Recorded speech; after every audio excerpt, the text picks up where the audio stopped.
in security, we have mostly theory in security.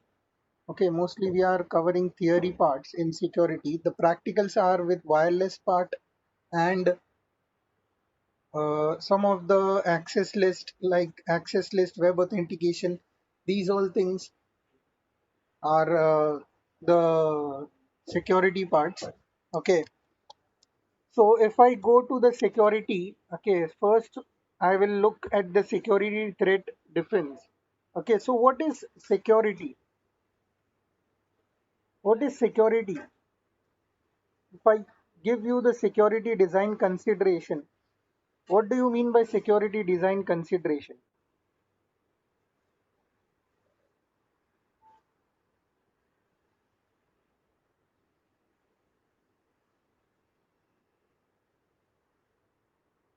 So if we say when we are initially designing or redesigning a network, we need to, it's very important to keep best practice security consideration in mind. Okay, so today in this today's lecture we will cover many things, many of those including endpoint hardening and next generation firewalls. Okay, so we will see all these things. We will also look at several solutions that we can employ, including you can say MACSAC, NAC, NA, network access control, MAC authentication bypass, and web authentication. Okay, so we will see these all things in today's lecture. So let us start with cyber threat defense. So what is cyber threat defense?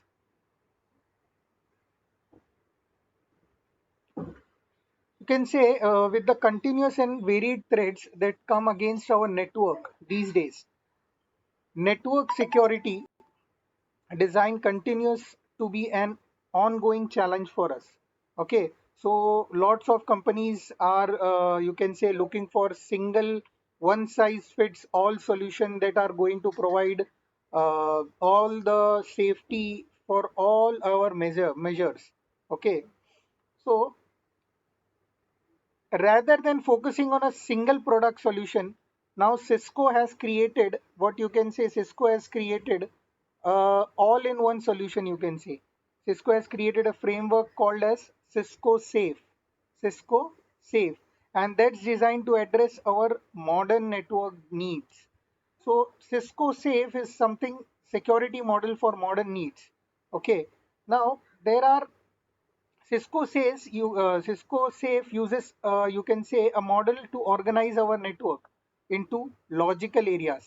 Now, logical areas you referred to as places in a network, or you can say pins. Pins. So, what are pins? Pins are listed down. Common pins are listed down. Now, each pin has its own specific business. Okay, each pin has its own specific business. Now pins are branch, campus, WAN, data center, edge, cloud. Okay, you can see those are the common pins that we use in our network. Okay, now each of these pins are functional areas in most of our common enterprise networks. Okay, now here we would find authentication, routing, switching, wireless capabilities, firewalls, intrusion detection, and many other things in this pins. So pins basically you can say they are referred as the places in our network. So branch is one place, campus is one place, WAN is my one network, data center is a particular place. Okay, edge means edge router is there. Okay, that is connected to the outside world, that is our internet. Then we are having some cloud. Okay, so these all are some common places that we can use for security threat defense. Okay, now these are essentially the core of our networks, you can say some of our most valuable assets that we want to protect. Now right in the center you can see there is internet. Right in the center there is internet. You can see over here, right in the center there is internet. Now this pin connect all of the other pins together. So if I give you an example, the campus pin would likely to communicate with the cloud pin, okay, via a internet. So campus can communicate with the cloud via internet, okay. And you can say, uh, so internet is a kind of glue that holds all everything together. It is a kind of glue that holds all everything together, all the pins together. Now each of these pin have their own challenges in regard to security. So look let's look the challenges for each of the pins. The first pin is branch. So what challenges that the branch has? Okay, first we will look at branches. So you can say branches are typically less secure than they say a campus. See, branches are less secure than campus. Why so? Due to some financial reasons. Okay, so if we have suppose dozens or hundreds of branches, it becomes cost prohibitive to duplicate or security controls from the main office to each of every branch location. So if we have suppose thousands of branches, so we cannot we it will be very difficult for me to manage the thousand of branches or hundreds of branches. Okay, so some of the top threats that you want to mitigate in the branch pin would be include endpoint malware.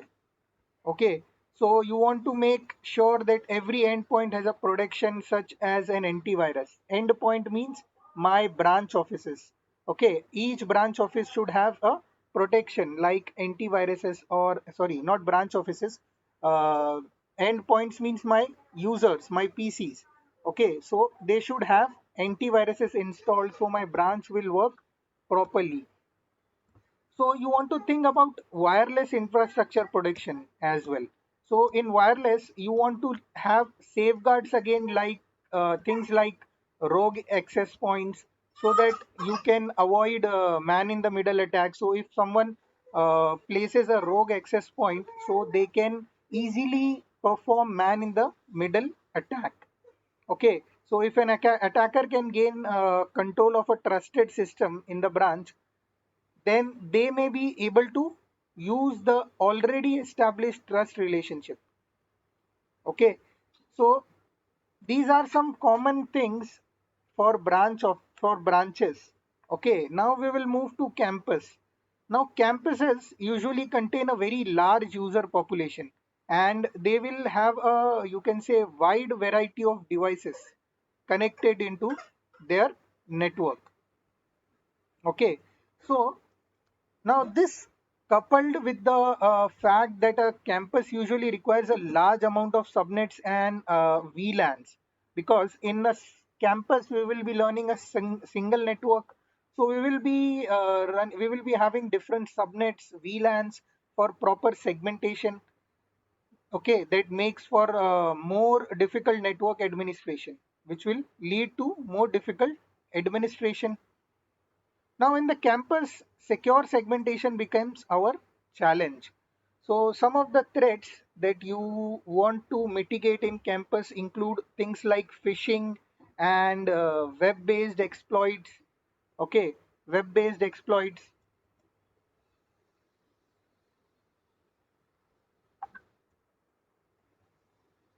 So, campus, large user population with varied devices, subnets and VLAN segmentation, phishing and web-based exploits. You can say network malware and botnet infestation. Okay, so you can say user weaknesses. Okay, or BOID, increase attack surface. What is BOID? BOID is something, bring your own device. Okay, bring your own device. So many of the uh, so you can say those also pose a greater risk, because again we are increasing the attack surface, okay, of our network. The more devices that we have connected to our more connected, the more potential entry points are an attacker will have into our network. So bring your own device is something you can bring. Previously in the organization, in the IT sector, the in the organization you were not allowed to bring your device inside. Okay, so what you have to do, you must keep your device outside in the locker or somewhere that was uh, created by the company. Nowadays company allows BYOD, because if we don't allow own devices, then it increases the cost.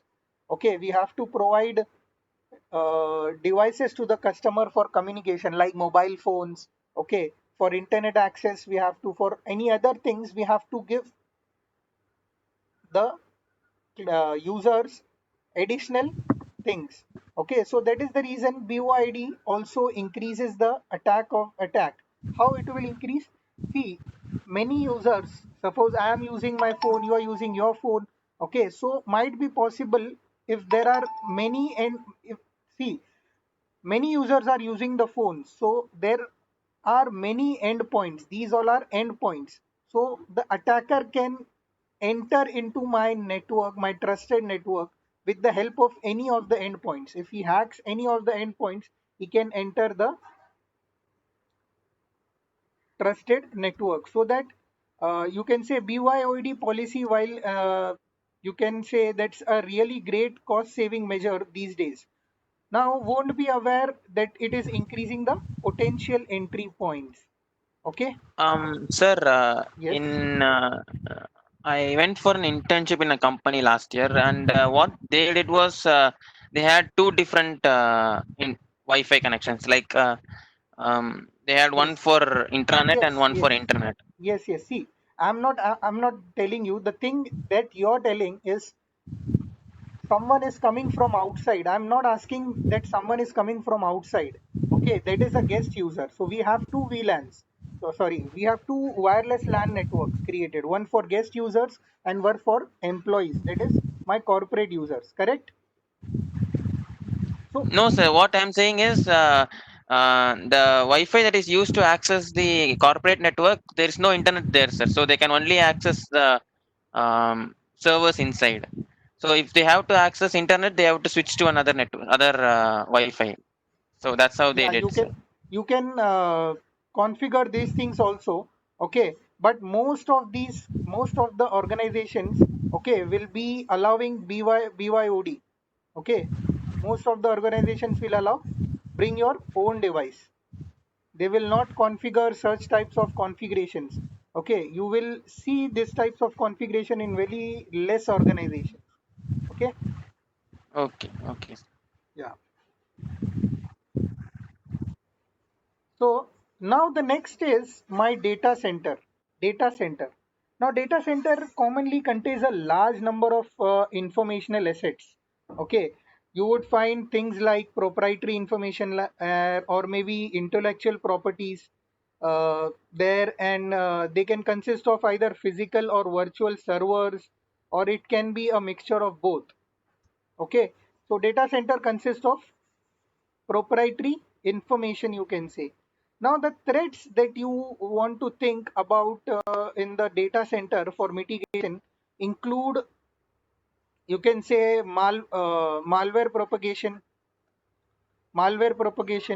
unauthorized user access. Malware propagation, you can say, we can think about unauthorized user access as well, since we have valid user accessing our, you can say, sensitive resources. Now there's always the potential for unauthorized parties to gain the access. Okay, and the last one, you can say, reconnaissance attacks we have learned in CCNA. If you remember, Varun, Hari, reconnaissance attacks are, you can say, very troublesome as well.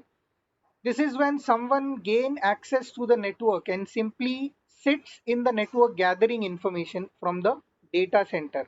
And they would maybe gather trade secrets, financial information, employee records, and so on.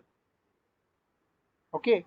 Reconnaissance attack are something, you can say, they are inside the network, but they are not uh, You can say they are not hacking our system, or they have hacked the system, but they are not doing anything, like they are not crashing the servers or something. They are just getting information. Okay, they are just getting information from the data centers. Okay, now these are data centers. Now the next one is edge. Now edge is perhaps the highest risk pin, which is the highest risk pin, you can say. Now this is going to be a primary ingress and egress point of our network. Ingress and egress point means, when I say ingress and egress point, suppose this is my router, okay, and this is connected to the ISP's router, okay, over here. So this is my edge device. This is my edge device. Okay, this is my edge device. This is the primary way for input traffic and for output traffic, ingress and egress traffic. Okay, it means traffic between our network and the public internet, as I told you. So most critical infrastructure resource. Now it's often said, you can say, that this might be the most critical business resource in our modern internet based world. Now if you have ever supported a company or worked for a company who experienced an internet outage, then you completely understand what I mean here. Okay, if you've been in a company and your company have been faced with a outage, internet outage, so losing the internet can grind a company to a complete halt. Understood? Now the threats we can that we want to think about in regard to mitigation in the edge include web server vulnerabilities. So if we have web facing servers of any kind, we want to make sure that those are properly secured by making sure unnecessary services and unnecessary ports should be closed. So unnecessary services and unnecessary ports should be closed. Otherwise, we would have left the door open into our network. Also, we can have distributed denial of service attacks. Okay, there are many ways to help mitigate these, ranging from quality of service rules to choosing a DNS provider that offers DDoS detection services. Okay, so you can say, if I give you an example, Cloudflare example, they use machine learning to discover and adapt the DDoS patterns. What they use? Machine learning. The last one is the man in the middle attack. Again, there are you can say man in the middle attack. Again, you can say we should be aware of these types of attack. Man in the middle attack. Anyone gaining access to the edge device, they have the potential of intercepting all of the traffic that's been passed between our network and the public network. Got it? So this is something edge. Now we have cloud services. Okay, cloud services, you can say, continue to grow in popularity due to cost and convenience. They are popular for cost and convenience.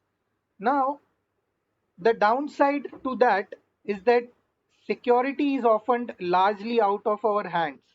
In the cloud, security is not in our hand because we are relying almost solely on the cloud provider to protect us. Correct? So when we are thinking about protecting our cloud environment, one of the main things to be aware of, especially if we are using an external cloud provider, is we won't be aware of the SLAs, the service level agreement, what the cloud provider will have. Okay, so that's going to dictate the strength of our security. Now that's going to dictate things like where the information is stored, who can access the information, when can it be accessed, okay, what are the guaranteed uptimes, and you can say what are the data recovery policies, and lots more. Okay, but the service level agreement, that's something that you definitely want to read over carefully and consider when you are choosing a cloud provider. Now, if we move to the last pin that we have left, that is WAN, the wide area network connection. Okay, the WAN connects all our company locations together in order to provide access to all our resources. Correct? Some of the threads, you can say, some of the threads are unauthorized application access. Unauthorized application access. This can give an attacker the potential for deleting sensitive files, and also it can give planting a virus or even overwhelming system resources. Okay, overwhelming a system resources in a denial of service attack. The next one is malware propagation. Okay, it is also a really big type of attack. Now, this is the, you can say, primary entry point for most malware to enter our network, our WAN connectivity. And you can say, of course, the data exfiltration and data loss. This, you can say, this can be from an outside party performing data exfiltration, maybe someone who's gained access to our network in a man in the middle type of attack, or it can theft from an internal employee taking our proprietary data. Data exfiltration means, you can say, either you have we have learned this thing in CCNA.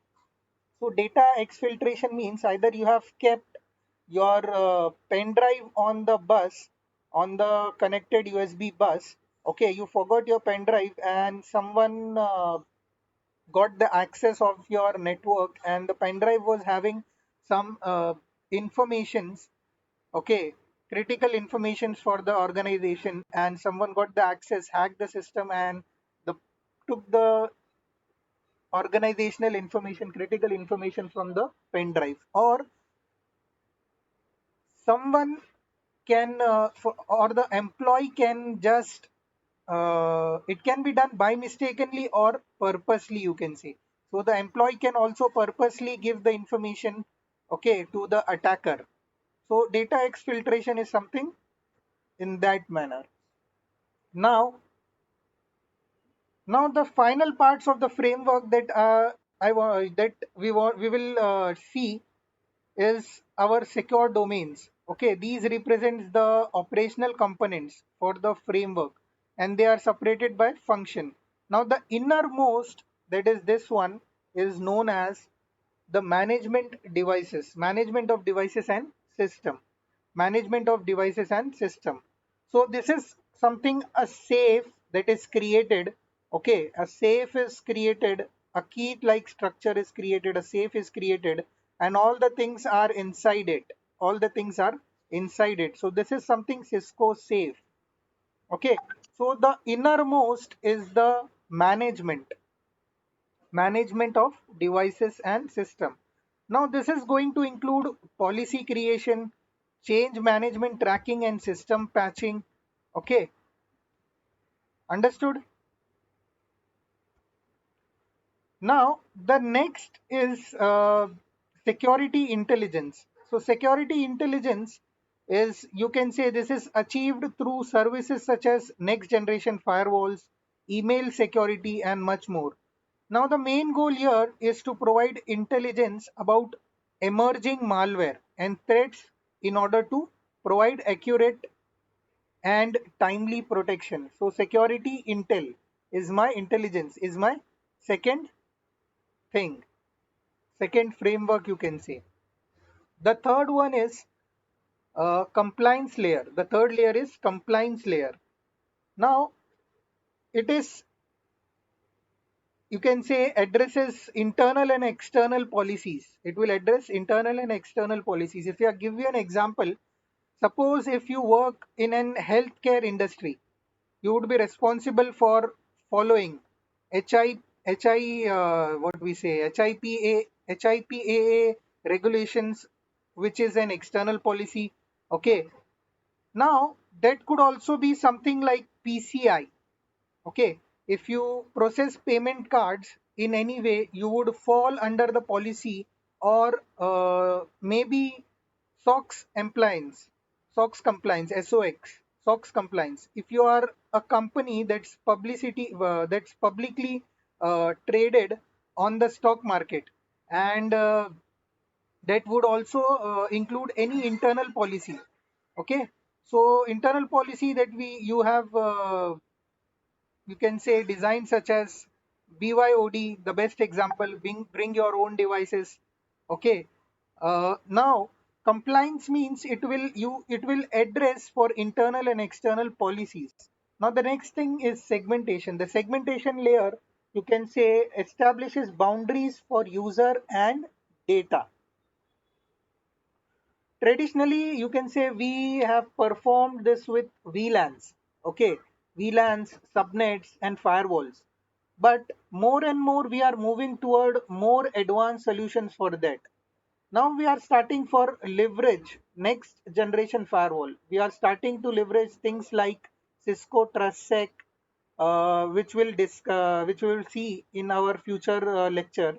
Okay, and we are using identity awareness capabilities, you can say, and network automation in order to make sure that we can enforce these policies better. Okay, so you can say threat defenses uses tools.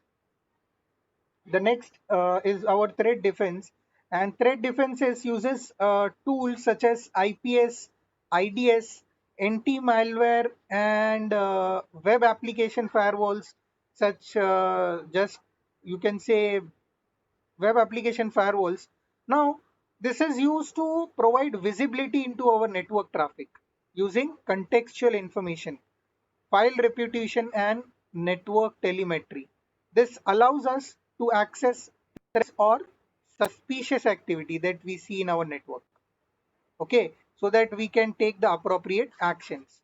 Okay, and you can say many of the uh, next generation devices like next generation firewalls, they are going to allow us to inspect the traffic at layer 2, layers uh, 2 all the way through 7, from 2 to 7. Okay, so we are going to get a much deeper look into the traffic, and be able to see that what type of contextual traffic information is there. Okay, and finally, the outermost layer is secure services. Okay, we think of this mostly at our WAN and cloud levels. Okay, so this is where we would employ things like VPNs and encryption to protect our traffic. So we also want to be aware of secure services for internal applications. Okay, for things like wireless or collaboration.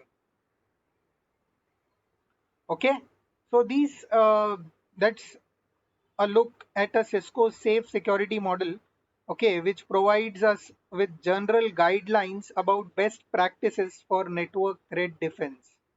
Understood?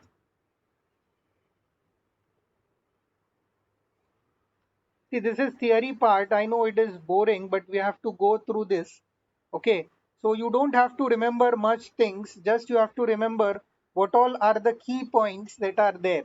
Okay, because we are not into the security field, we are in the enterprise designing field. Okay, so you don't need to remember these all things. Okay, you just need to remember what all devices are used for security, and how they are used, what all things they do. Just that's it. You don't need to go in depth. Okay. Now the next thing we will talk about, we have just talk about our campus network in the previous slides. Okay. And how evolving threats continue to come against our infrastructure. Now most, you can say, businesses these days have BYOD, bring your own devices policies, that add to those complications. Now we have uh, plethora of device, you can say, types of operating system in our typical networks. Now historically we have used the host based antivirus, okay, host based antivirus products in decades past to protect those endpoints. While these have been helpful and certainly, you can say, are still an important piece of security puzzle, now we need to look at ways to keep up with the changing landscape. We have already examined Cisco Safe framework, correct? Now, which has provided us with a general security model for tailoring that to our needs. Now, we want to look at some specific recommendation from Cisco for endpoint hardening. Endpoint hardening. So, endpoint hardening, and you can say, when we say hardening, we are referring to the process of securing a system by reducing its vulnerability. Okay, so let us start our discussion with Cisco AMP. Okay, for endpoints. Now AMP stand for Advanced Malware Protection. Okay, since Cisco AMP. So now this is a next generation solution that in that integrates several you can say that integrates several features into one product with the ability to prevent, detect, and respond to threats by leveraging cloud-based analytics. Okay, so Cisco AMP is a solution that prevent, detect, and respond to the cloud-based analytics. Okay, now Cisco AMP protect Windows, Linux, Mac, Android, iOS devices through a public or private cloud deployment.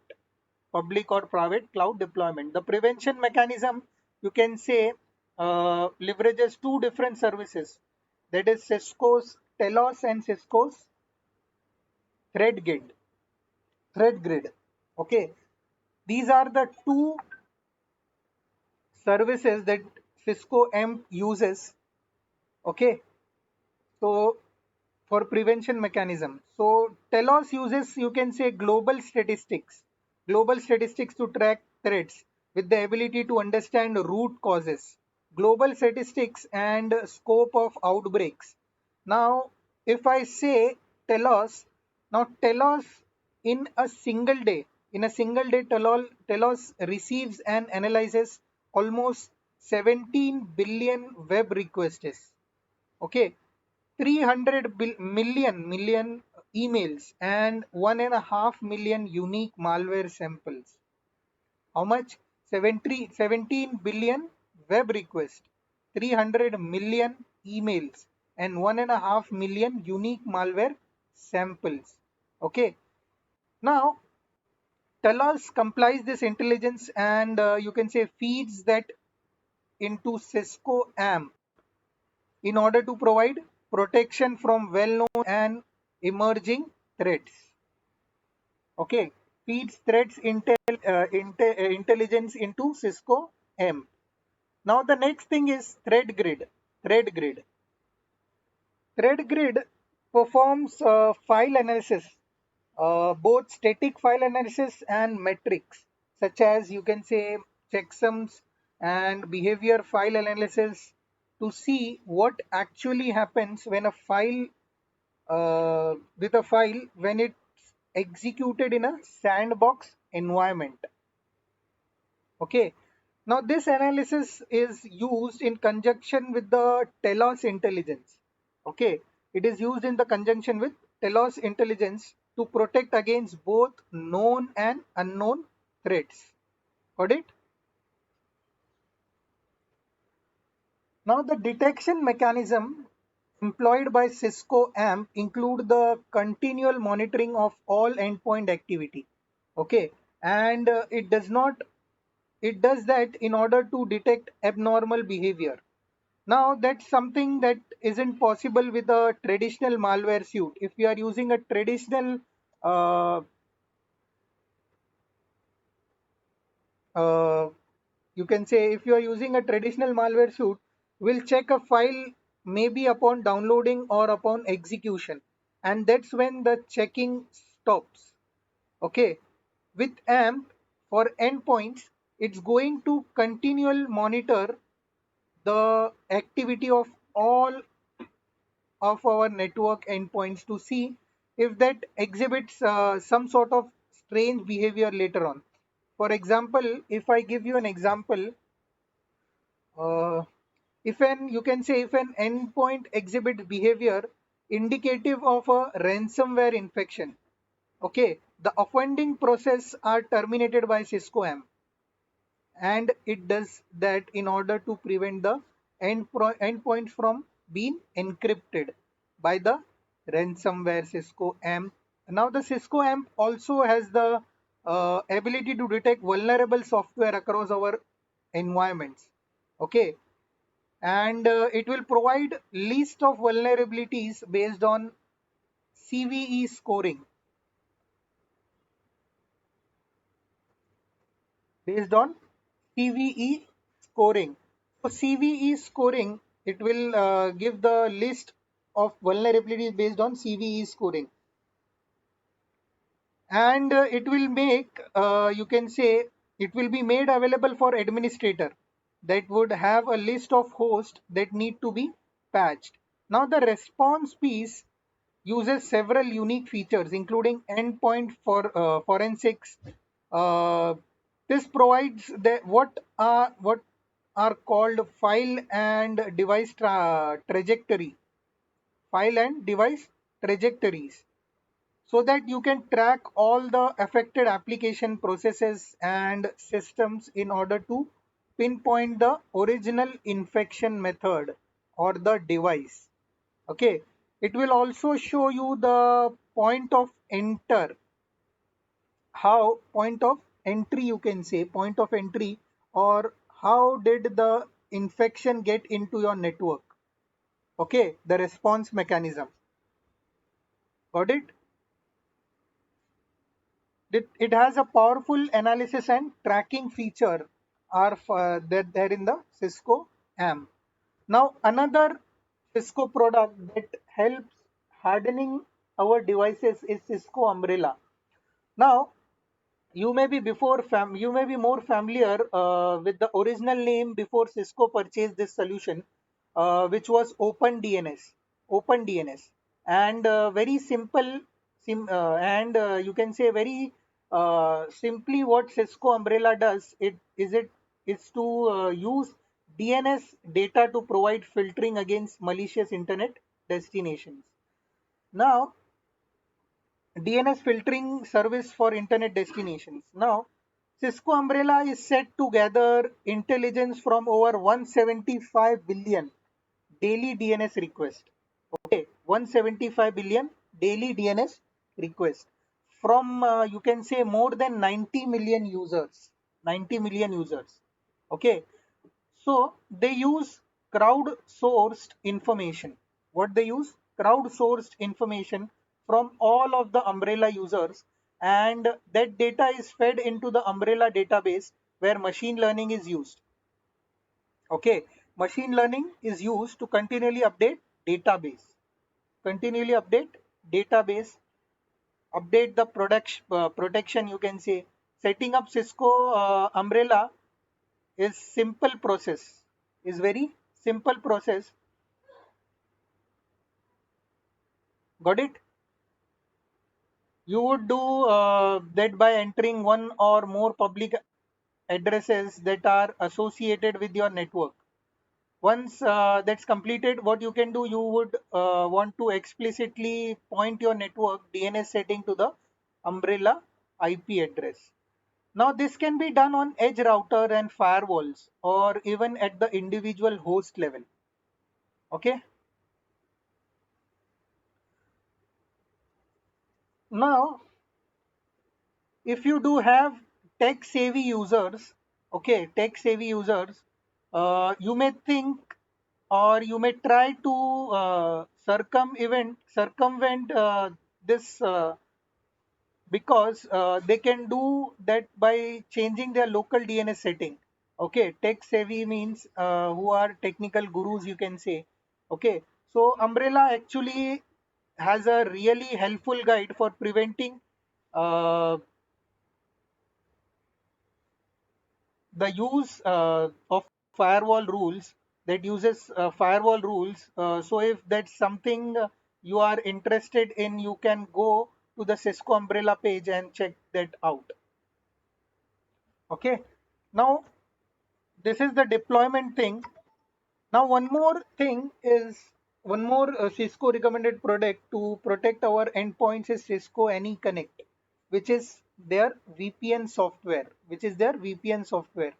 Now this allows employees to work from anywhere, and they have public internet access whether they are on a company laptop or even their personal devices. As long as they are connected to a VPN as an authenticated user, they can work from anywhere. Any connect is used in conjunction with the ASA, Adaptive Security Appliance Firewall, okay, to provide these VPN services. Okay, understood? Now you can say this is built on the popular Splunk software. If you know Splunk software, and the Splunk is a popular security information, you can say, and event management system. Okay, or SIM for short, SIM, information and management, security information and management system. Now what SIMS does? What SIMs do is they basically gather all the logs from your network for all your network devices. Now that could include firewalls, routers, even host. So it will gather all of those logs into one central repository so that it's much easier to read and interpret all your network logs. Got it? Now, this Cisco solution helps to identify zero-day malware, dangerous user behavior, and data exfiltration, among other things. So, as you can see, in order to provide adequate client security in our modern networks, we have to go beyond our traditional antivirus methods. Got it? So this has been a look at some of the Cisco's recommended solutions for effectively hardening our endpoints. Okay, understood?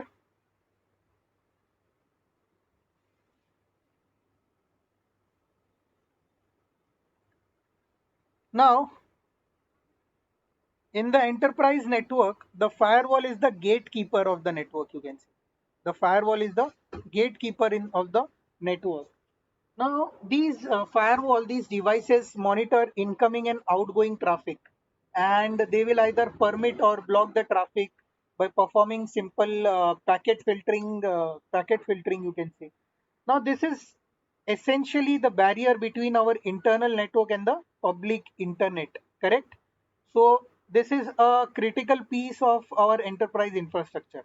Now, if I go to our traditional firewalls are not intelligent enough to distinguish between different types of traffic because they don't have the ability to inspect packet data at the upper levels of OSI model, you can say.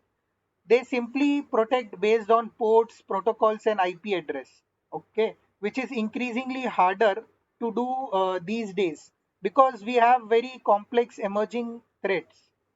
Now, the answer to this is, of course, the next generation firewalls, NGFW. Okay, next generation firewalls. Okay, but the primary feature of next generation firewall is deeper packet inspection with better control of route traffic, you can say. with better control of route traffic.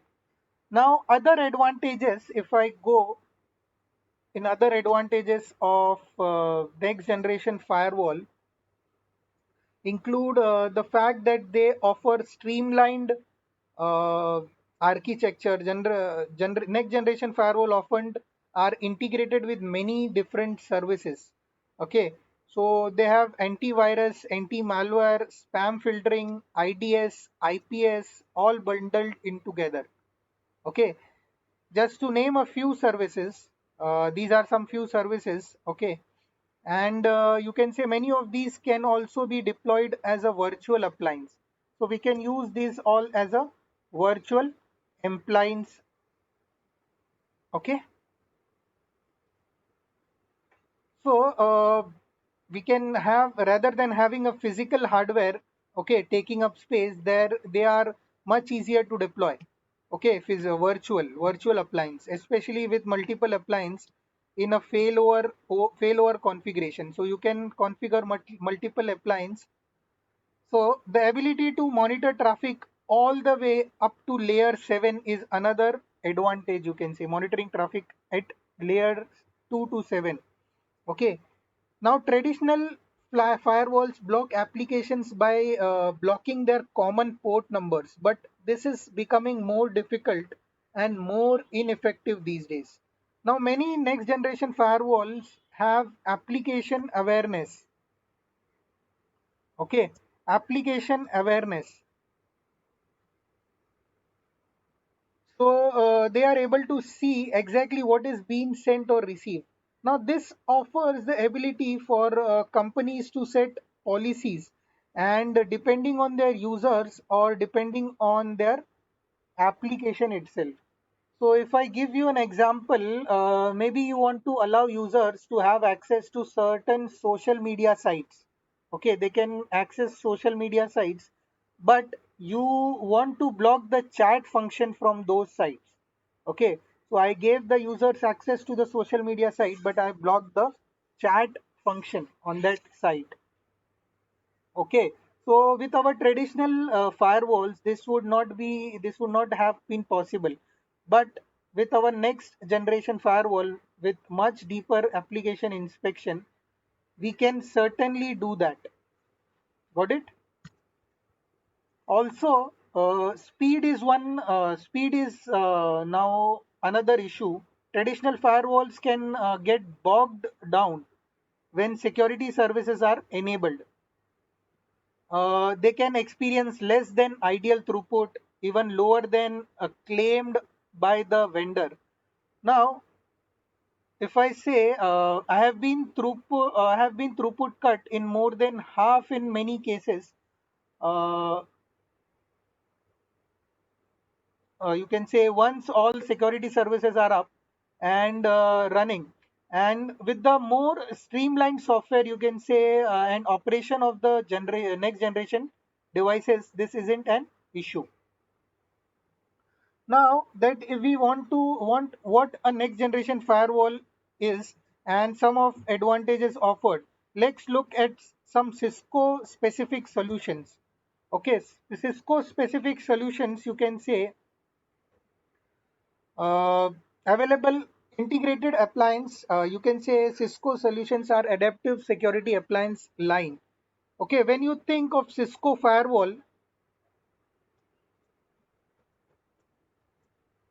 the thing that come in our mind is the old firewall, ASA firewall. Now, what Cisco has done to create an effective next generation solution is they have integrated the existing ASA firewall with something called the Firepower NGIPS. Firepower NGIPS. What they have done? They have included Firepower NGIPS then in the next generation firewall. Okay, to the next generation, you can say NGIPS means next generation intrusion prevention system.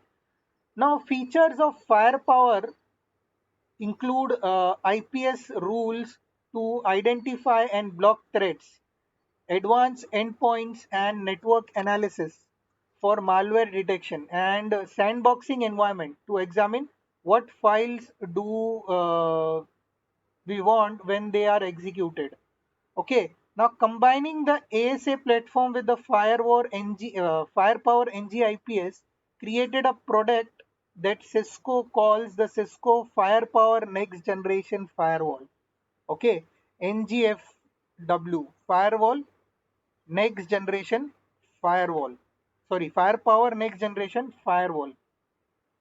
Okay, so this is the industry's first fully integrated next generation firewall, you can say, with unified management.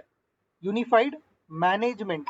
Now, this software platform is available for all Firepower series appliance uh, as the ASA 5500 appliance line.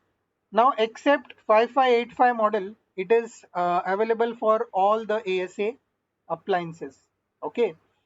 Now, the unified management platform that used by the next generation firewall is called Cisco Firepower Management Center. In short, you can say FMC. FMC. Okay. Now this is where all the information where we would find threat events correlate and where we would even find network device performance data, all the benefits offered by Cisco Firepower next generation firewall meet our modern enterprise security. Okay, in FMC. So it includes built-in intrusion prevention system, virtual private network capabilities, botnet filtering, zero-day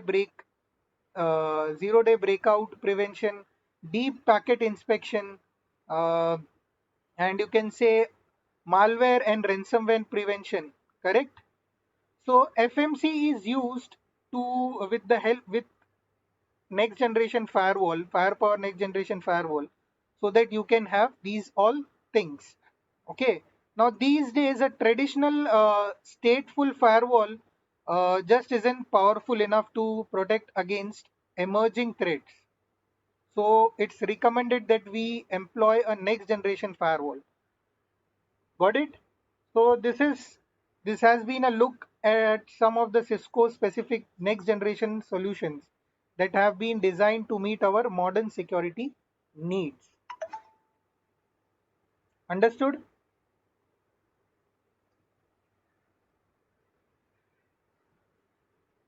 Now the next is Cisco TrustSec.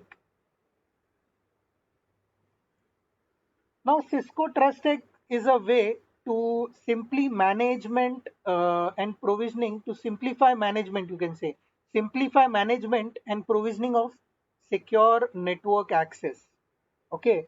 Now, if I go to the traditional way, traditional access control. So our access control mechanism uh, have been used, have been based on network topologies. Okay, which has made them very rigid. Okay. So with the rise of BYOD policies, okay, bring your own device policies and mobile technologies, more flexibility is required to consistently maintain secure access control. Correct? That's the primary benefit of Cisco TrustSec. Rather than relying on IP addressing or VLAN membership, okay, what we do, uh, we would depend upon the contextual identity of the endpoint. This also allows administrator to segment the network logically without modifying the topology in any way. Okay, so Cisco TrustSec offer access control through contextual identification. Okay, now, so TrustSec allows us to move around in a much more fluid manner. Now, the primary way that this is achieved these days is with the help of Cisco Identity Services Engine, Cisco ICE. Okay, using Cisco TrustSec technology, a a tag is assigned to each device at the inbound or the outbound point on a TrustSec capable device. Okay, So that tag is known as security group tag. This tag is known as security group tag or SGT. SGT you can say. Now based on the SGT given to the device, certain access policies would be enforced. Okay, throughout the infrastructure. Maybe in the data center, as an example, uh, if I give you the example that we will look, okay, we will look in the next slide. The example we will look. Uh, Now, this SGT is acknowledged and used by routers, switches, firewalls in order to make forwarding decisions. Okay, so if I take the simple example you can see on the screen, if we have a guest corporate Wi-Fi network, if we have a no, this is not the example. Suppose if you have a guest corporate Wi-Fi network, okay, and where is the slide gone? Okay. So suppose if you have a guest corporate Wi-Fi network, okay, guest and corporate Wi-Fi network. Guest network users might receive an SGT of, suppose you can say guest users will receive an SGT of 100, that will isolate their traffic from those, okay, and corporate users will receive an SGT of 200 being for corporate network. So these are very similar to the way VLAN tags work. Okay, so SGTs are, you can say, like VLAN tags. We give tags to the devices as 100, 200, any tags we can give, any number.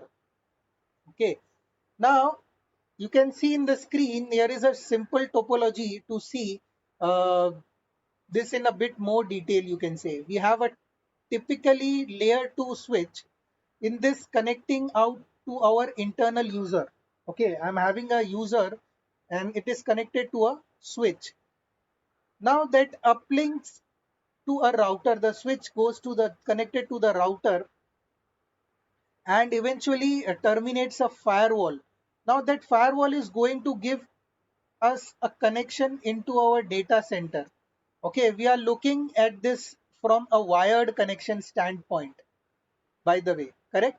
But we would also have a wireless LAN controller and maybe multiple wireless access points that would have been providing user connections.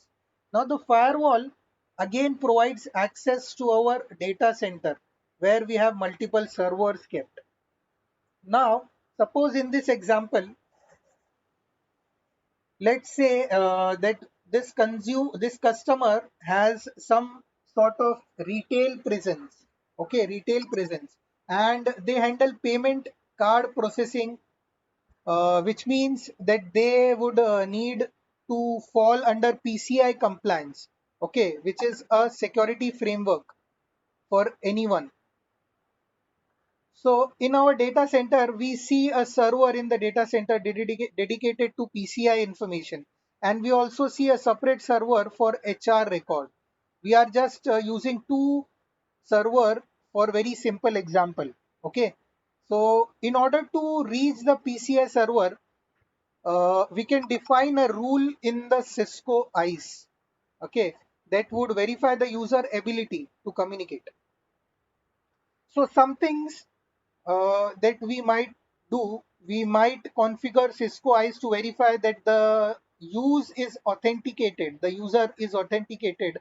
with valid network credentials, or that they are member of PCI group in Active Directory. Okay, or you can say maybe that the machine's security posture is compliant, and the security posture we mean that is the machine up to date with the latest operating system or the latest patches installed. Okay, so we can configure any or all of those to be a part of the Cisco ICE assessment. Okay, so if the user meets this condition, the Cisco ICE could assign a SGT to the user. Okay, now in case the SGT might be named PCI, just for very simple identification or whatever we would configure the name to be. Okay. Now, without the SGTI named PCI, no access to the PCI server would be granted. Also, you can see here, although we do have access to the PCI server with the green tick mark, you can say with the green check mark, indicating that we have access because we have SGT, we have the SGT PCI, but we don't have the tag that will allow us to connect to the HR server. So that would not be allowed. So we have a SGTI for PCI. We are not having an SGTI for HR server. So the SGT, sorry, the SGT itself is a 16-bit value. You can say it is a 16-bit value. Okay, you can see over here the SGT is 16-bit value assigned by a Cisco ICE to the user in point or session when they log in. Okay, now here you can see the layer 2 frame containing the metadata also. Okay, the metadata. The metadata, the CMD, and within the metadata, we can see the 16-bit SGT value. Correct? Now, another advantage of Cisco Trust Tech is unlike traditional uh, segmentation technique, this is highly scalable and efficient. If we need to resegment or unsegment something, it's a matter of simply reassigning SGT to certain user groups or devices. Okay. Now, as opposed to having the physically uh, alternate, our topology is in any way or even as opposed to having to add or remove VLANs. Okay. Now this isn't a replacement for VLANs. This isn't a replacement for VLANs, or you can say subnets. Those are still extremely important and valid in our modern networks. Okay. Now these are simply another options, you can say, controlling and for more easily managing secure access. So now we have looked, that's a look at how Cisco TrustSec can leverage the extensive capabilities of Cisco ICE, okay, for device profiling, for posture uh, assessment, and for mobile device management in order to simplify secure access management on our network. So this is something Cisco Trust Sec. Got it?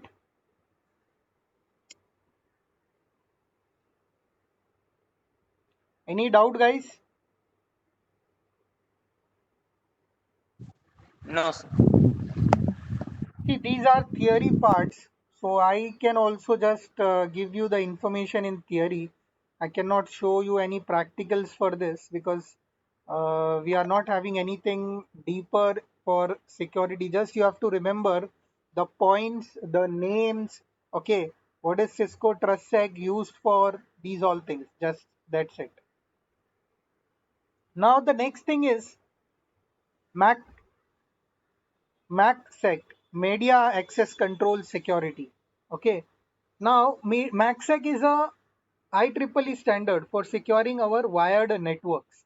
Okay. Now, MACsec you can say is specially outlined by IEEE 802.1e standard.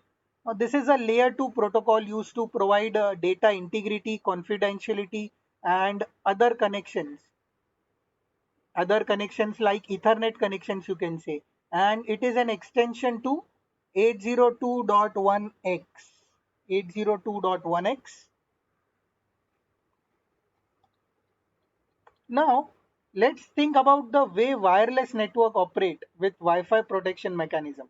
So, you can say such as WPA or WPA2, both of these protocols offer AES encryption, correct, for wireless communication.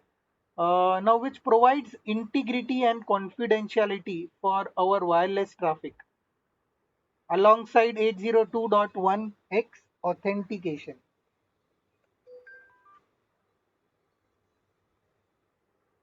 Now, MACsec,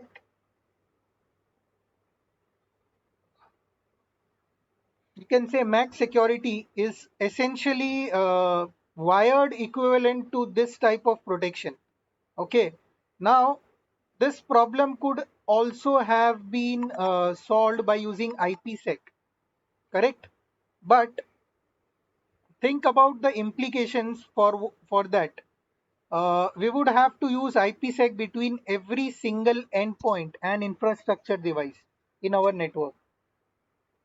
We would have talked in we have talked in previous lectures or previous slides about how our modern network requires things like next generation firewalls. So in order to give us deep traffic inspection capabilities for quality of service and for advanced malware protection, so IPsec everywhere isn't really a viable option for that. Okay, and that's the reason the MACsec was born. Okay, now it provides that much needed layer 2 encryption using 128-bit AES GCM encryption.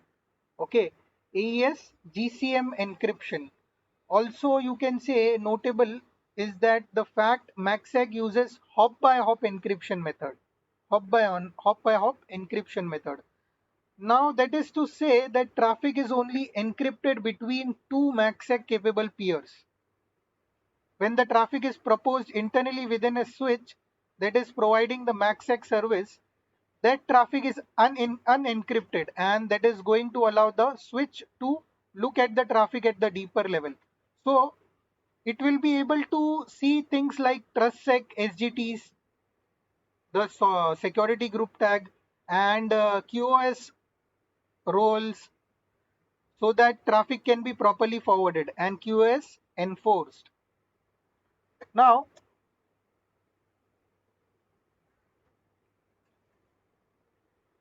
the way the MACsec is processed within a switch is by using the ASIC, the application specific integrated circuit. The this is a circuit. This is a circuit separate from main switched CPU. Okay, that is used to make switching decisions quickly and efficiently. Now the switch ASIC is used to perform the encryption and decryption, saving the CPU power.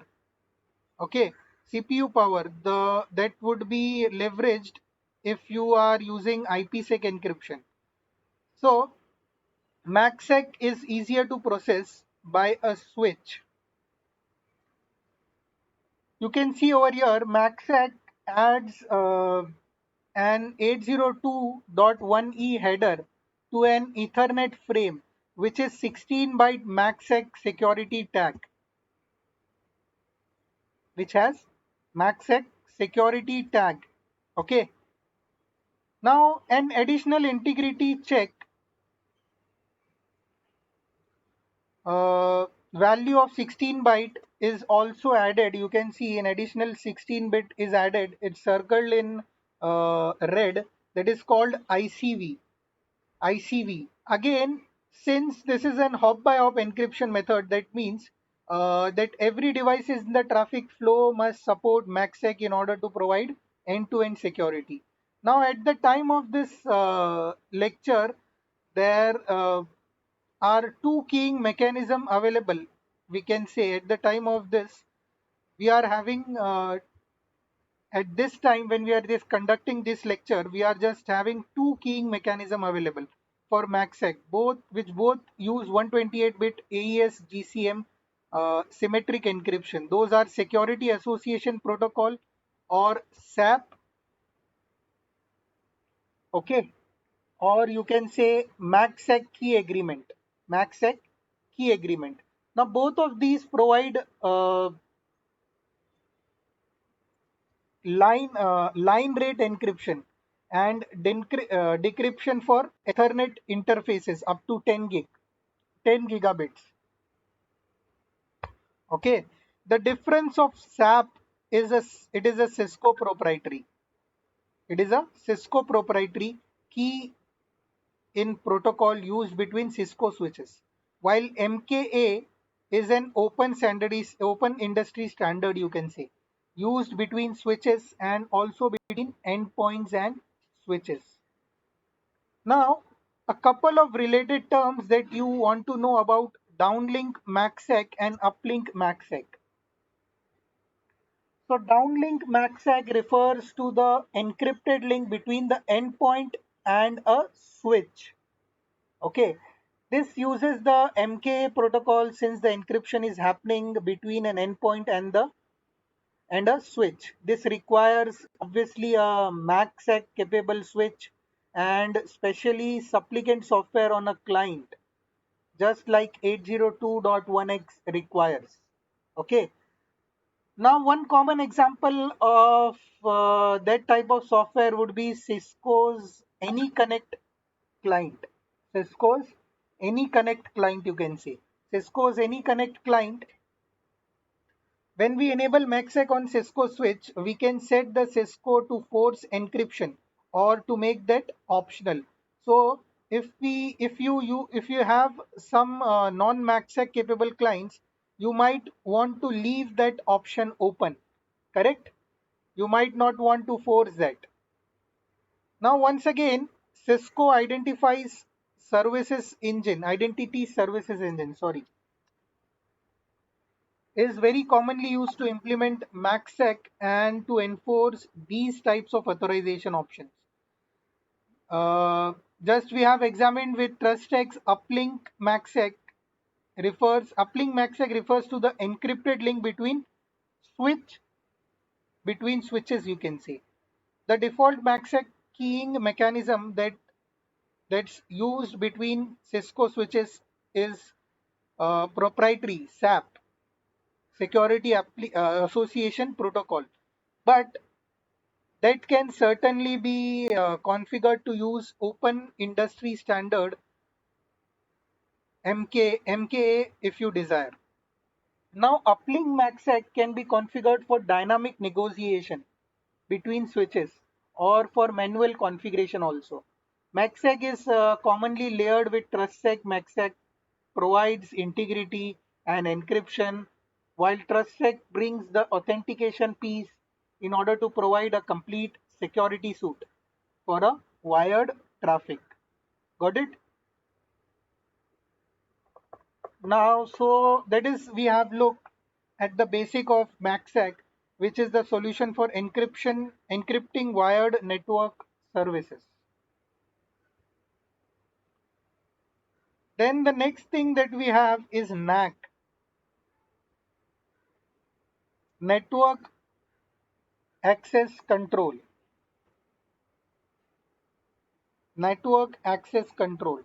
Now we have examined the extensible authentication protocol in 802.1x in you can say in our CCNA also we have done, and even our previous lectures also we have done.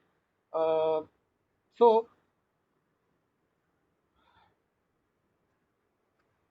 now we want to describe a bit more about how 802.1x provides network access control or NAC, including some of the most commonly used EAP methods.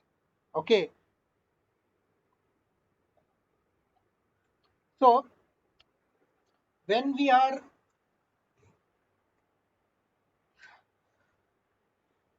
uh, when we are using 802.1x, there are three roles involved. We have supplicant, the authenticator, and the authentication server. Now, the supplicant is the endpoint. If we are going to use .1x, the endpoint must be supplicant software installed that supports 802.1x authentication.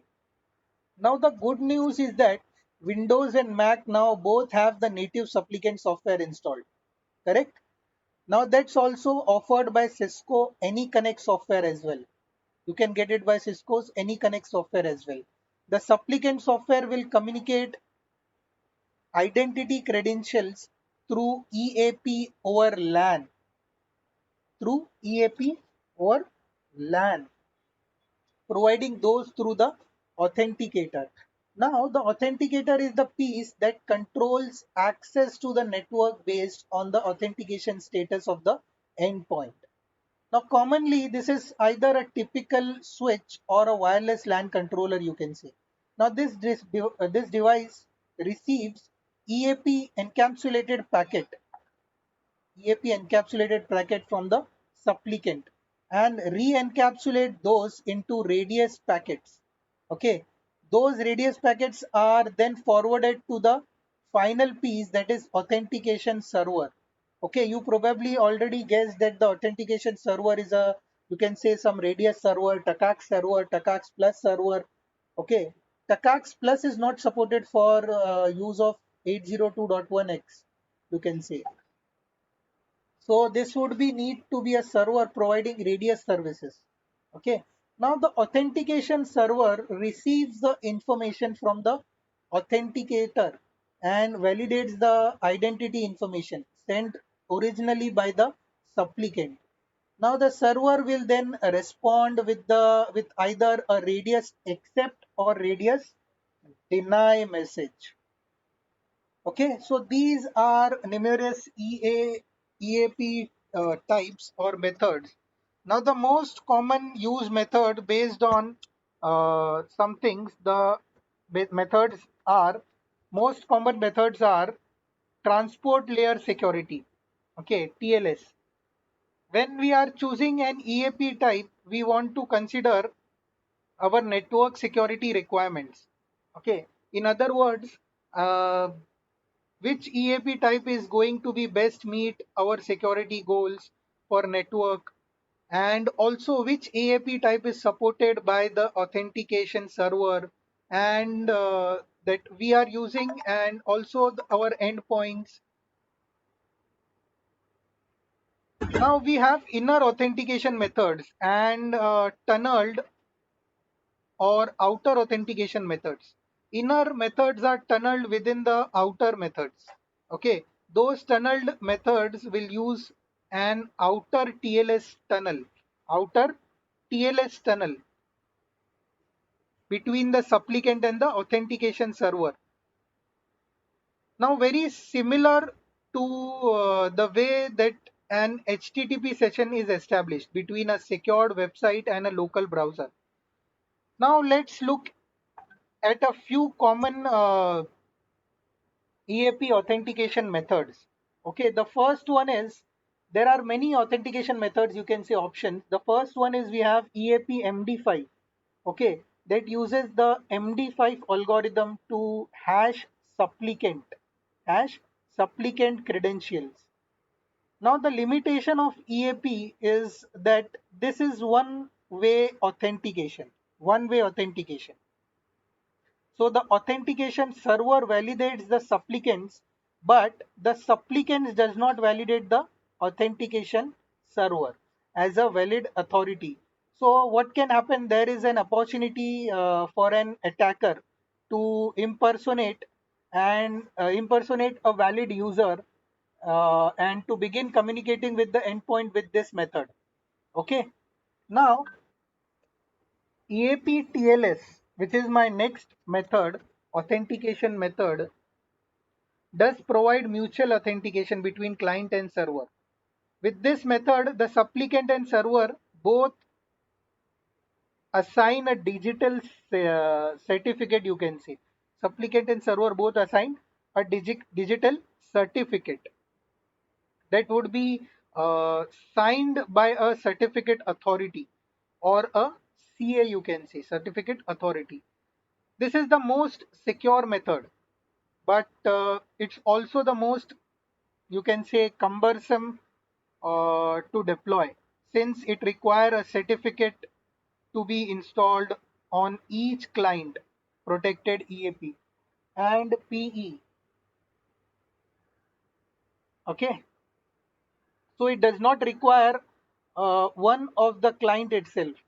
So this method creates a TLS tunnel between the supplicant and the server Now, since there is no client certificate required, so we have the next method, protected. Now, this method will create protected if.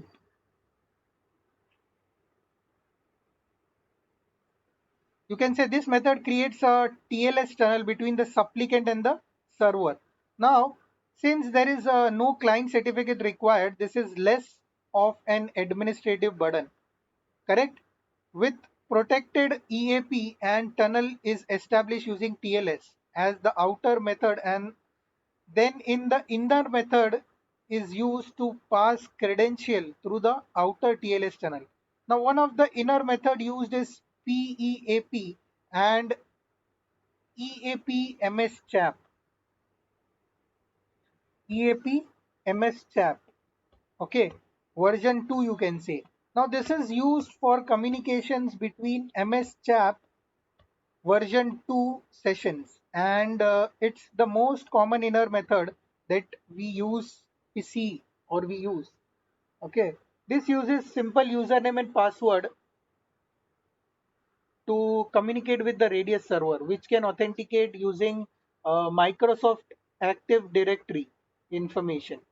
Now we have the next thing is EAP GTC. It is another inner method which is the Cisco alternative to MS Chat version 2. Now this allows for more generic authentication using things like eDirectory, LDAP, token servers, and more. Okay. Now the last one is EAP TLS is the final inner method option that we will mention. Now this is essentially a TLS tunnel running within another TLS tunnel, which obviously is the most secure option. Now, uh, this is fairly rare use due to our all our certificate requirements. It requires certificates on the supplicant and the server and the endpoints, so it's pretty complex to configure and manage. Now, another outer method we want to look at is called as IPFAST. IPFAST. This is similar to PIP, PIP, okay, protected IP. But this is Cisco's own alternative that provides faster re-authentication and wireless roaming. Now this forms a TLS outer tunnel just as protected IP does. But the difference is IPFAST ability to authenticate using that are called protected access credential, PACs, protected access credential. This can through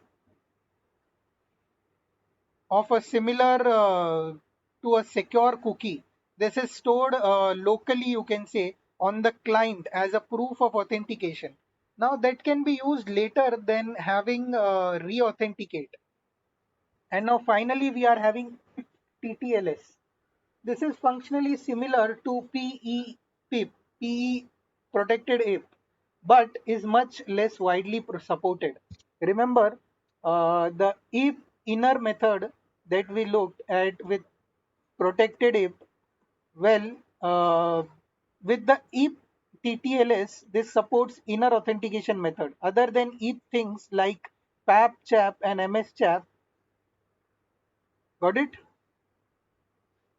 So this is something an overview of network access control, NAC. Now we have something known as MAP,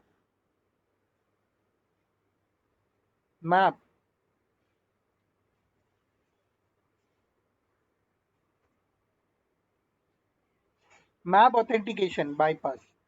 Okay, MAC authentication bypass, you can say MAP. Uh, so you can get it by name. It does exactly what the name implies. Now this is a method of fallback for bypassing 802.1x access control using MAC address of endpoint. Now the main thing to note about MAP is that there is no standard for implementing this. It's vendor specific and it's implemented in many different ways. Okay, so no standard implementation. So in working EP configuration, we would have a supplicant, an authenticator, and an authentication server. If you don't remember how that process works, you can refer this video again. Okay, you can go through the video recording again. The application we have learned in the previous slides only how this works.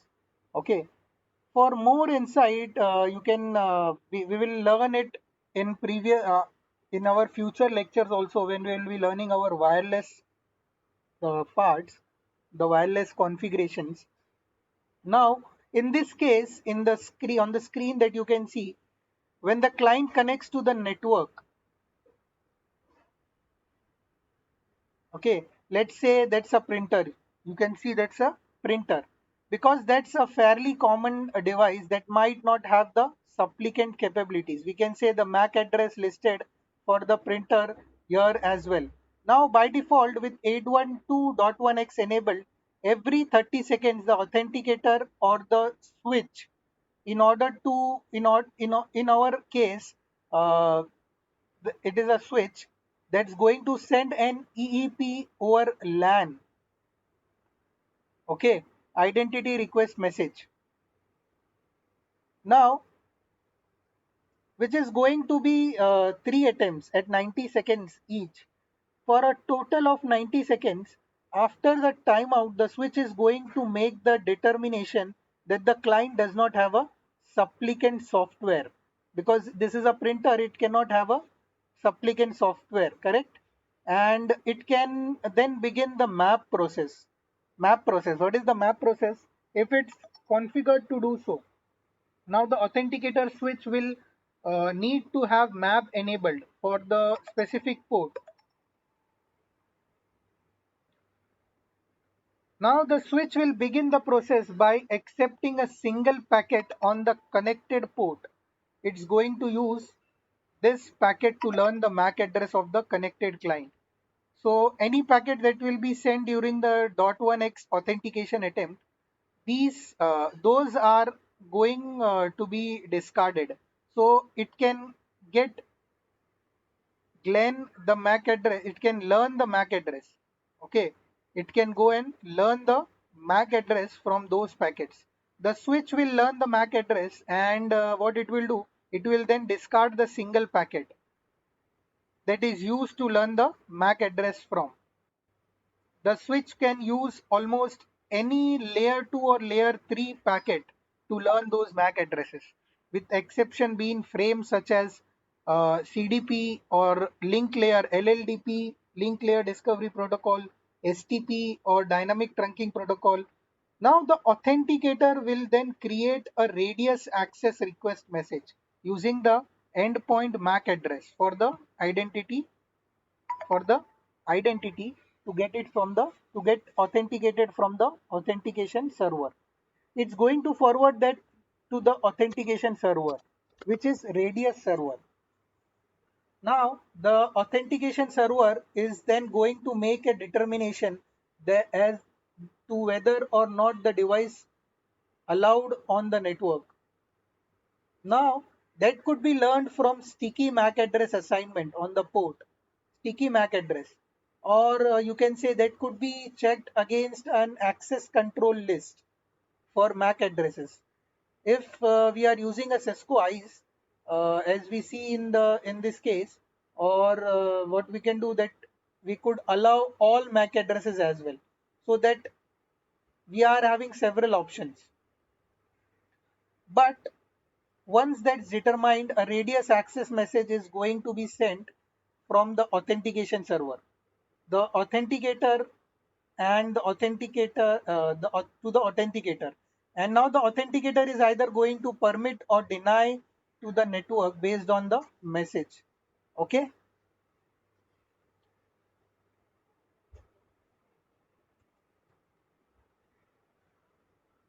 now couple of things you need to know here that are relevant to map.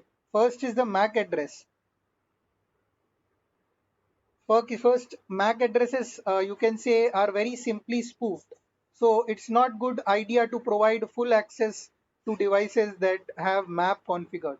So you might want to isolate those to their own VLAN or security groups you can say. Also, since MAP uses standard radius messaging, there's really no limit to the type of results that can be sent from authentication server. So, for example, if the client is deemed to be a valid network endpoint, you could configure Cisco ICE to assign them the specific VLAN. You would add a security group tag, or you could use per user access control list as well. So you don't want to know that MAP is not a very secure technology, though you will want to be very choosy with how and where you implement that. Correct.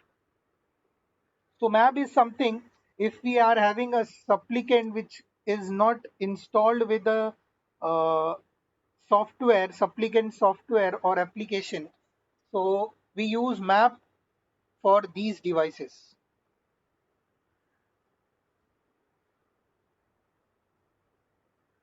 Now the last thing that we are having is web authentication. Web authentication.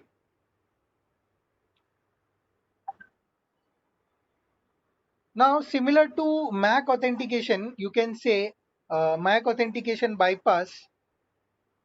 Web authentication can be used for clients attempting to connect a network which do not have 802.1x supplicant software installed. So this can also be used for as a fallback method for .1x authentication. Okay. Now, especially you can say, especially for guest users or outside parties, such as contractors, you can certainly use that as a primary method as well. For things like guest wireless networks with web authentication, as a fallback method, users are redirected to a web portal requesting identity credentials before they are granted access to the network. If you have 802.1x web auth and map enabled on the network, correct. So if I gave you the example that day also, that if we go in any McDonald's or CCD or any malls or any authorized shop, we have a free access over there. Okay. So what you have to do, you have to just enter your number or your details that they are asking. You will get an OTP for authentication, one time password, and they will authenticate the user and you will get the access to the internet. Correct. So this is something web authentication. Now local web authentication we have, and we have centralized authentication.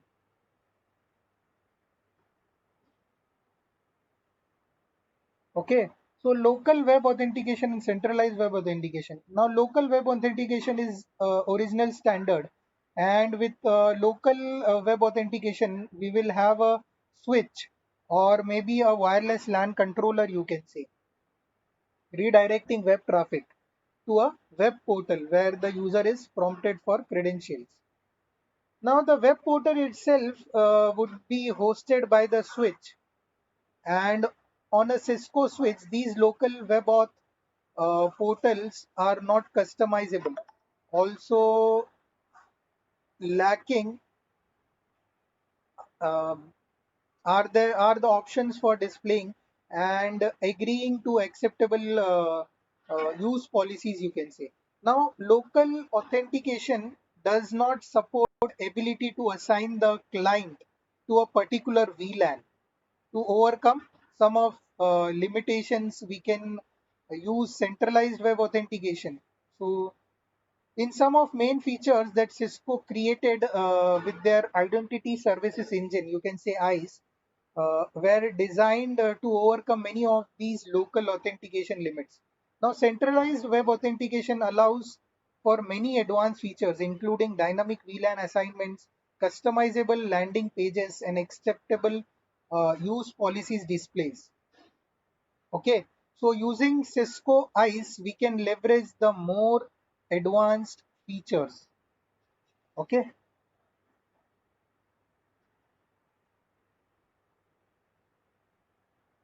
got it?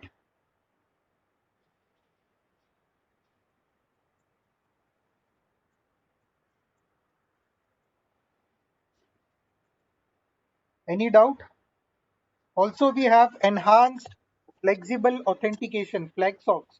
It all allows concurrent authentication methods, get client access to the network quicker, uses Cisco Identity Based Networking Service, IBNS. Any doubt?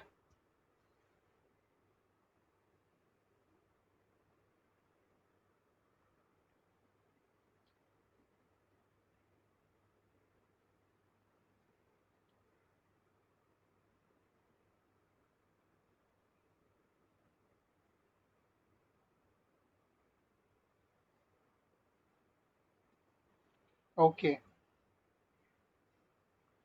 So we have small practicals that we have seen in our CCNA level also, and you all of you must be aware of that practicals like different kinds of lines. What are the different kinds of lines? Different kinds of lines are console line, aux line, and VTY line. So console lines are something you can say if I go in this router and if I enable, if I say show lines. So if I give this command, I will see different types of lines. CTY lines, my console line, aux line, and my VTY lines that is used for telnet access. Now we can configure these lines password. So first what we will do, I will give an IP address to my fast Ethernet. I will give IP address 192.168.3.1 to 3.100 to 55.255.255.0. No shut. Okay. Now I will give my PC an IP address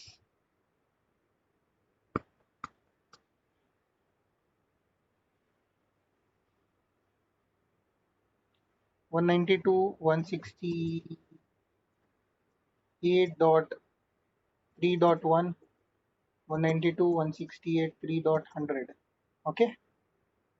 Now what I will do, I will go in the router and I will configure console line. So what is console line? See, if I exit from here, now I have connected a, suppose I have connected a console cable.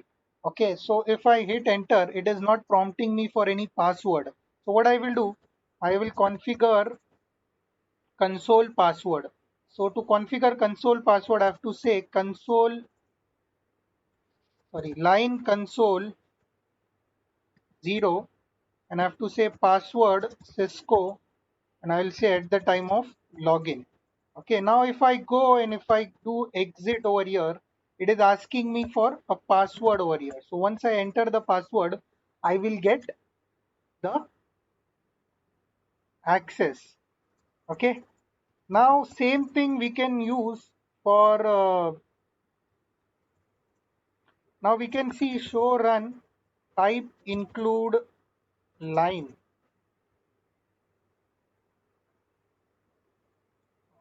Pipe include begin line. We'll say begin line.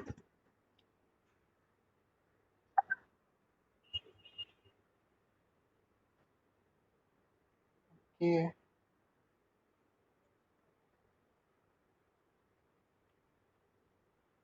show run pipe section include begin.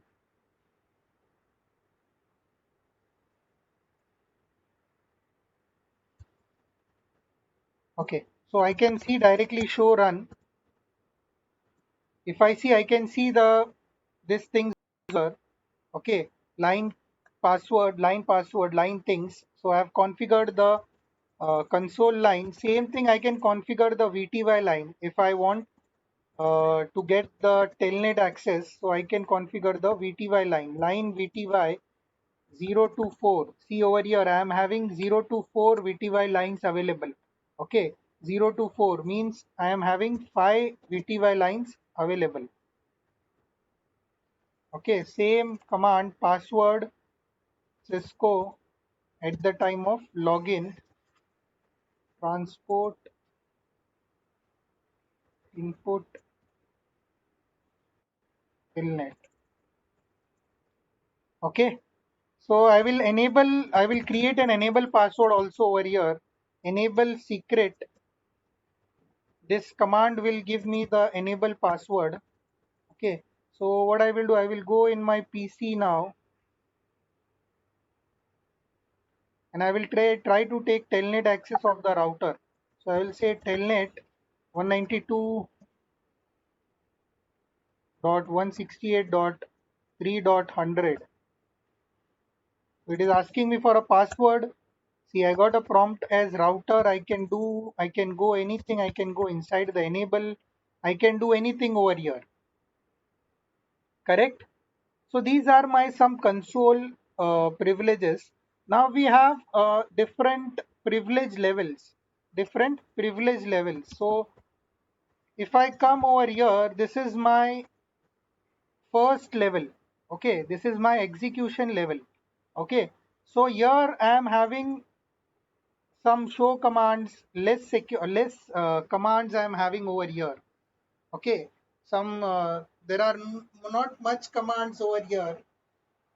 Then I am having, if I enter enable, this is my user execution mode. This is my user execution mode. Here I am having multiple commands. I am having multiple commands to configure.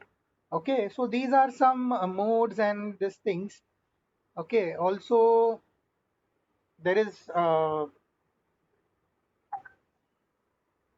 these are the global configuration. There are different modes like global configuration mode. This is my global configuration mode. Now this is my interface mode. Fast Ethernet 0/0. This is my interface mode. So these are the modes, and we can we have different privilege levels. So the privilege levels, if I give over here, okay, Cisco show privilege, show privilege. So current privilege level is 1. So this execution mode is having the current privilege level is 1. We are having the privilege level as 0, 1, 15. So if I put enable over here, Cisco, and if I give show privilege over here, this is having a privilege level as 15. Okay. So this is having a privilege level as 15. You can see over here. Okay. Now I can change the privilege level. I can say privilege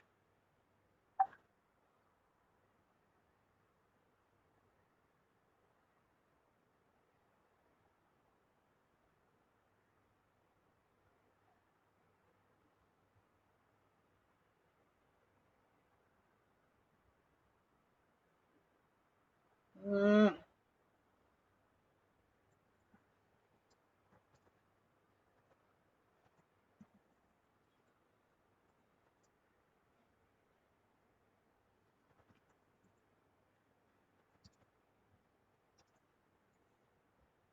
privilege execution level as 1, or you can say as 0. Privilege execution level as 0. Okay. I can take ping,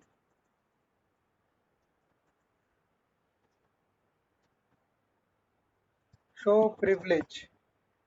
Okay. So the command was privilege configure level will be 5.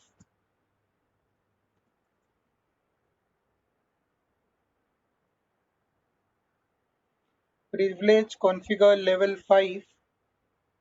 Initial keyword for of the command ping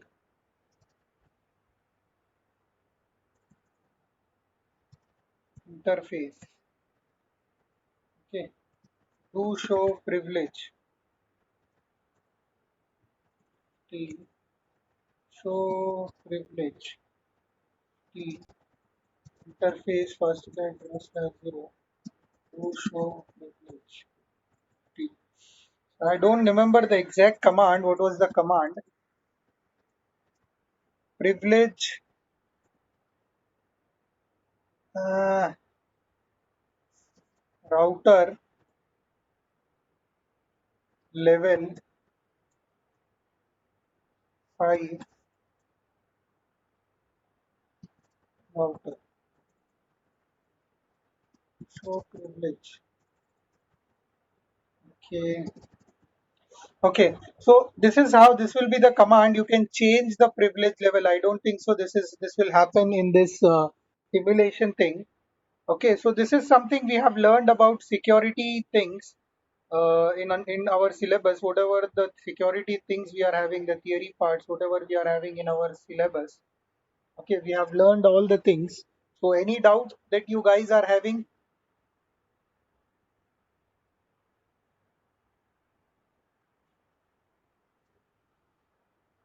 Sir, this privilege is for uh, allowing certain commands to be executed at that level, Yes. like Yes. that, sir. Yes. Okay, Yes. okay. See, in this Is it router, predefined or? yeah, it is predefined. It is predefined. So in this router, I am having a ping command over here. You can see.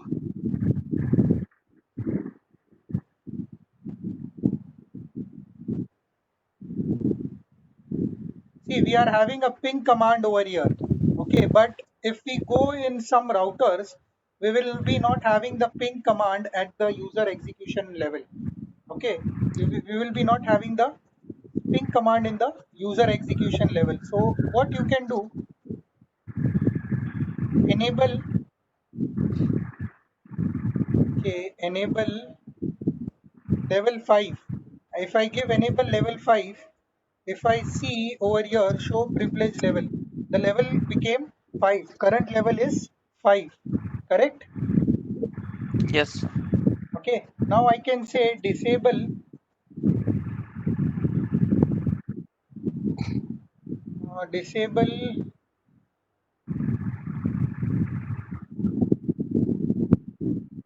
5.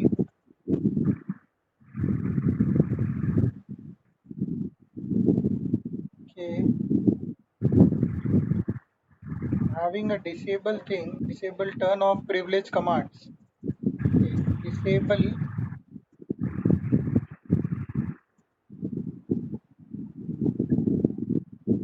it is not giving me the options over here in this packet tracer.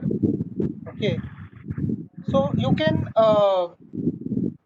You can remove define the set some. of commands. Yes, you can remove some privilege or you can add some privilege at the privilege level. Okay, so if I see Okay. over here in the privilege level, in the execution level, here is my execution level.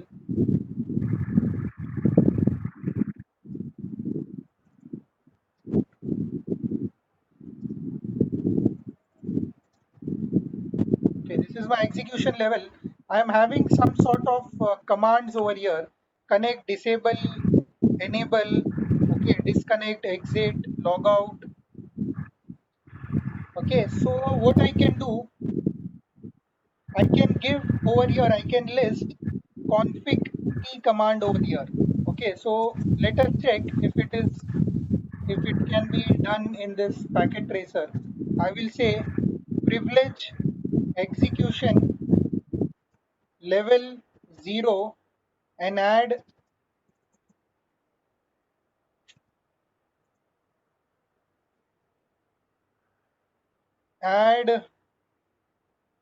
you can say interface. unknown command interface. You can add line. Line cannot be added. Where you can add clock. Okay, so I've added clock. Previously, you can see I was not having clock. Now let us verify if I am having clock in my list. No. So like this, you can see in some routers there is no ping command at this state. At this state, there is no ping command added. So what you can do, you can go in the global configuration mode and you can say,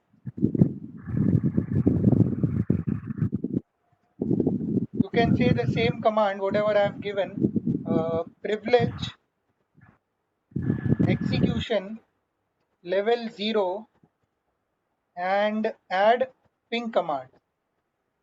This thing you can give.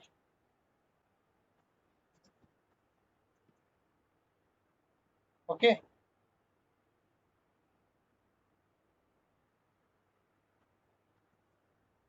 Show privilege.